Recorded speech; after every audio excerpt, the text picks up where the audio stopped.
चलो खुशी कंटारिया,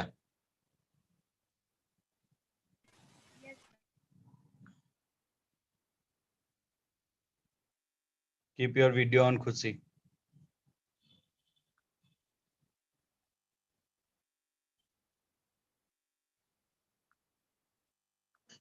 Application of equilibrium constant. Under the application of equilibrium constant, how equilibrium constant can going to be applied and where it is going to be get applied, उसके बारे में सही है। Yes.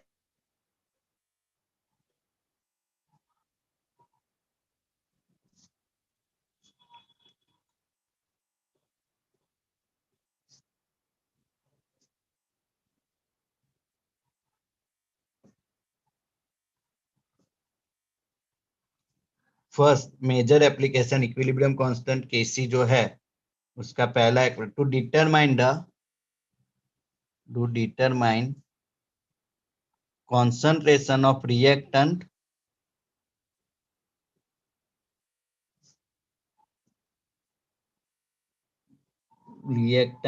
and product at equilibrium. Equilibrium पे अगर हमें केसी मालूम है और उसके बेस पे हम क्या निकाल सकते हैं, कॉन्सेंट्रेशन ऑफ रिएक्टेंट और प्रोडक्ट एट इक्विलिब्रियम। जैसे कि कोई भी रिएक्शन थी A plus B gives CC plus D type की कोई भी रिएक्शन होगी तो T is equal to 0 time पे इनिशियल कॉन्सेंट्रेशन रिएक्टेंट के दिए होते हैं, तब प्रोडक्ट का कितना लेना होता है 0 और एट इक्विलिब्रियम टाइम पे इसका क्या हो जाएगा 1 और प्रोडक्ट का X. So what will be the KC X is product upon reactant raised whole. So x into x square divided by 0.1 minus x whole square. By using this equation, we can able to calculate the concentration of reactant or product at equilibrium. सही है? तो सबसे पहला biggest advantage, अगर हमें केसी मालूम है तो हम क्या निकाल सकते थे Its concentration. Second,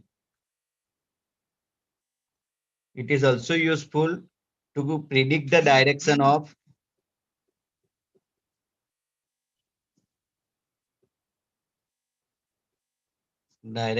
chemical reaction. कौन सी डायरेक्शन में केमिकल रिएक्शन होगी वो प्रिडिक्ट करने के लिए भी यूजफुल है।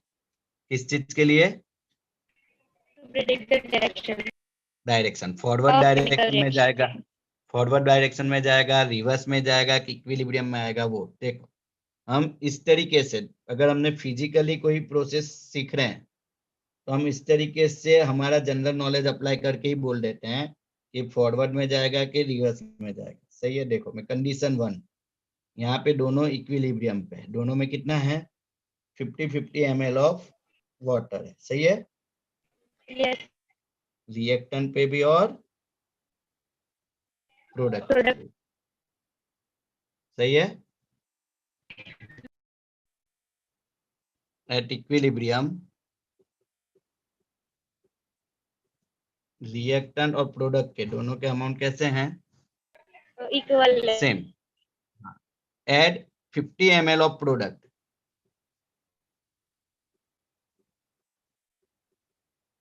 प्रोडक्ट साइड पे मैं और 50 ml H2O डालूंगा तो रिएक्शन कौन सी डायरेक्शन में जाएगा?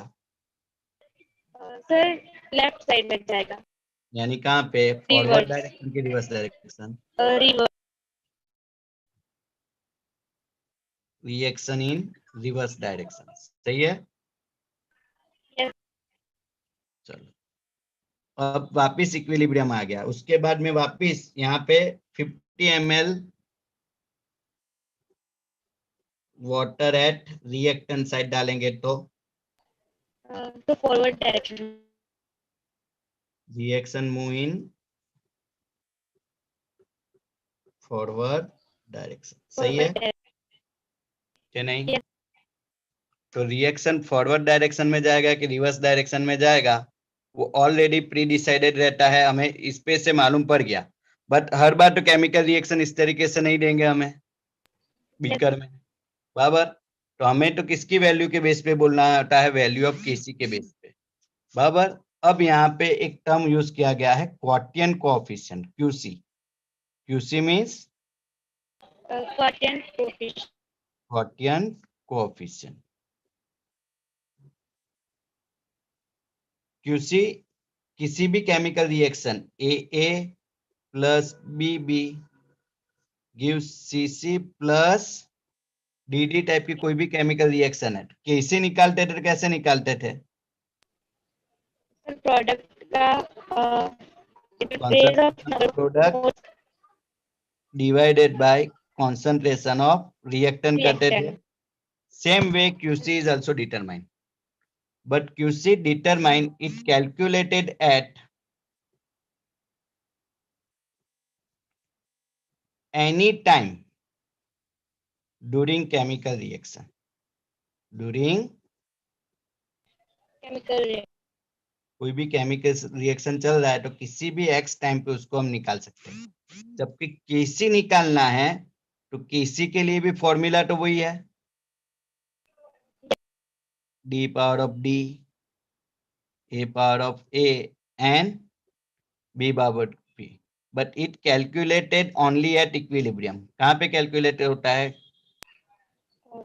It is when equilibrium achieve होने के बाद केसी। जबकि क्यूसी कब कैलकुलेट हो सकता है? At any time of chemical reaction. For example ये एक केमिकल रिएक्शन थी,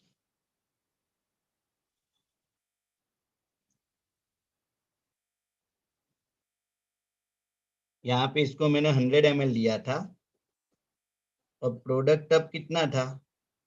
जब रिएक्टेंट 100 था तब प्रोडक्ट 0। अब क्यूसी की वैल्यू यहाँ पे निकाल सकते हो, QC product bye reactant, product bye reactant 1/100 करके निकाल सकते हैं हम। चलो अब ये कौन सी डायरेक्शन में रिएक्शन जाएगी?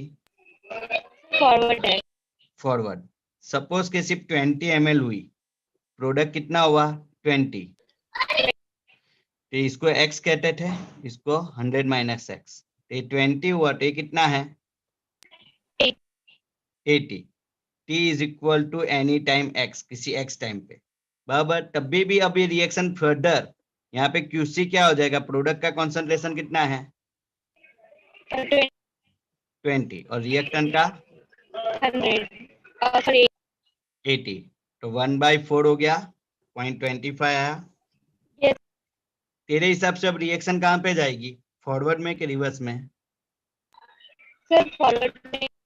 स्टिल फॉरवर्ड में जाएगी। t is equal to y time तक जाने दिया, बराबर। 100 माइनस x और x, अब यहाँ पे x की वैल्यू बढ़ के 40 हो गई, कितनी हो गई? और इसको मैं 40 y कर देता हूँ, 100 माइनस y, और इसको y ले लेते हैं, बराबर।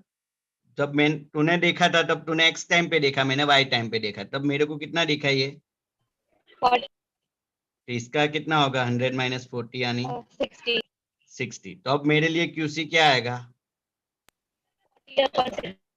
40 डिवाइडेड बाय 60, 2/3, 0.67 आया। नहीं, 2/3 0.67 नहीं होगा ना, प्रोडक्ट 40 और रिएक्टेंट 60।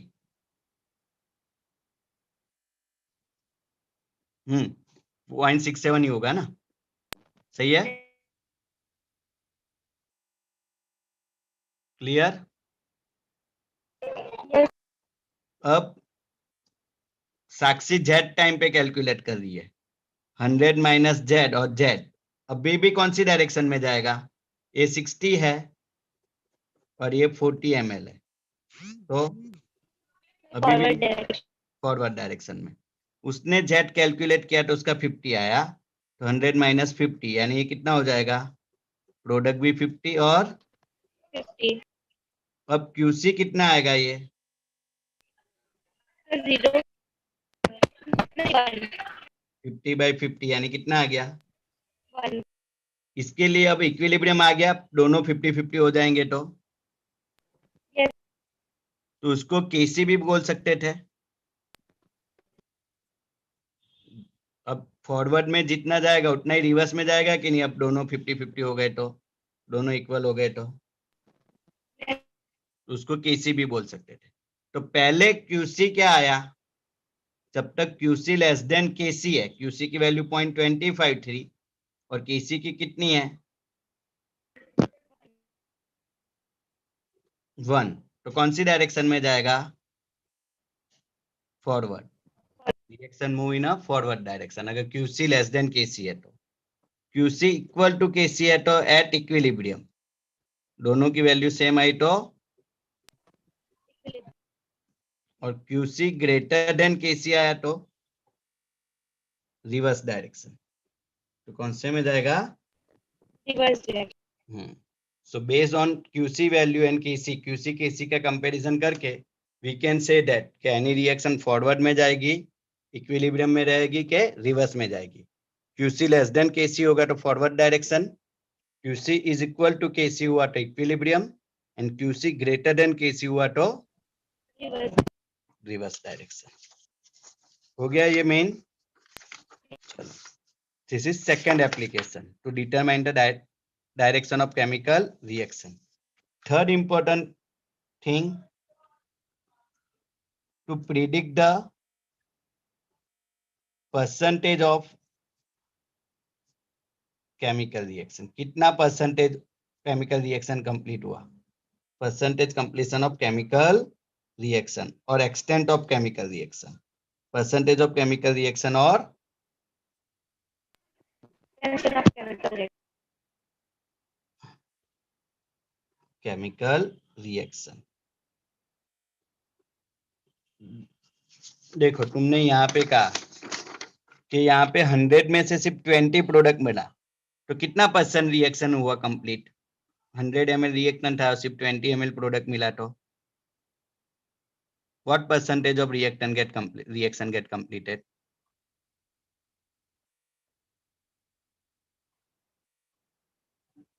Sir, 20%. ओनली 20%। यहाँ पे वाई वाली कंडीशन में, Sir, 40%. जेड वाली कंडीशन में 50%. 50% है कि नहीं। तो we can able to calculate the extent of chemical reaction, और if chemical reaction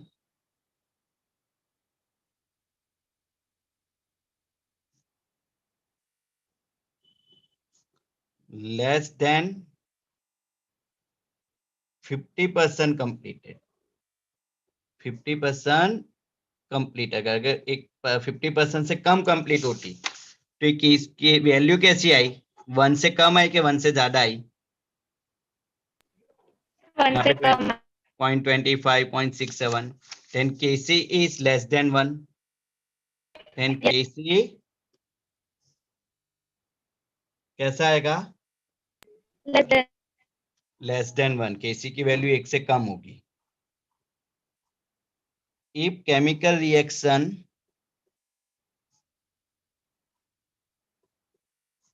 exactly completed to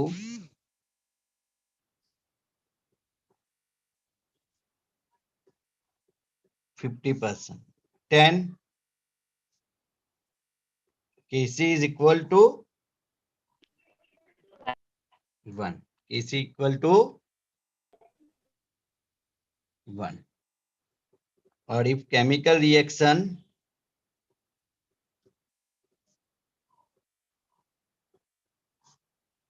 is more than 50% completed, more than 50%.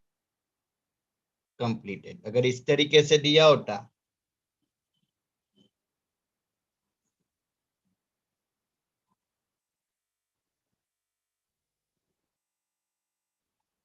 तो अब पहले तो t is equal to 0 time पे 100 ml रिएक्टेंट था,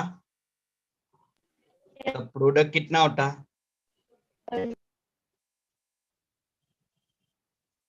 0।